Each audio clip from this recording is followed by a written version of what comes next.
রান্না বান্নার পর্ব শেষ করে স্নান করে নিয়েছি, আর অল্প সামান্য কিছু কাচাকাচি ছিল সেগুলোও করে নিয়েছি। আর এখন আমি ঠাকুর সেবা দিলাম। তো ঠাকুর সেবা দেওয়া হয়ে গেছে বন্ধুরা, আর ঘড়িতে 2টো বাজে। এখন আমি খেতে বসবো। তো চলো। তো বন্ধুরা, এখন ঠিক দুপুর 2টো বাজে আর আমার খাবারের সময় হয়ে গেছে। তো সবার খাওয়া হয়ে গেছে আগে আগে, আমি একাই বাকি ছিলাম। তো লাস্টে আমি আমার খাবারটা সাজিয়ে গুছিয়ে নিয়ে বসেছি। তো আজকে খাবারের মেনুতে আছে এই যে কচু ভাজা আছে, চিচিঙ্গা ভাজা আছে, আর এটা হচ্ছে কচু শাক করেছি, আর ডিম সেদ্ধ, এটা তো সকালবেলা হয়, সেটা খাওয়া হয়নি, আর স্যালাড, শসা, পেঁয়াজ আর লেবু, লঙ্কা।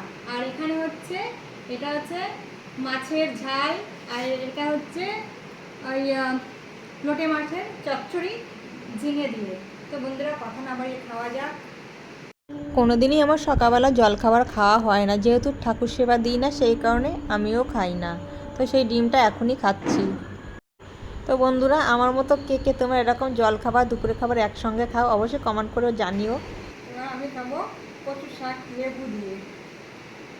সকালবেলা উঠে ভেবেছিলাম আজকে কচু শাকটা ইলিশ মাছ দিয়ে রান্না করব, কিন্তু না, আরও 2টো মাছ ফ্রিজে জমা ছিল, এগুলোও নষ্ট হয়ে যাবে, সেই কারণে আজকে ট্যাংরা মাছের ঝাল করেছি আর লোটে মাছ ঝিঙে দিয়ে করেছি। আর ওই কারণে আজকে কচু শাকটা নিরামিষই করেছি।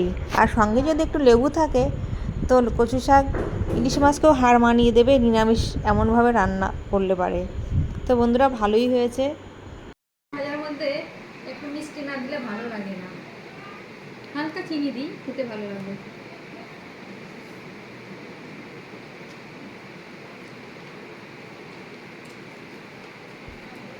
ঝিঙে দিয়ে লোটে মাছের চচ্চড়িটা বরাবরই আমার ভালো লাগে, আমার ভীষণ প্রিয় খাবার।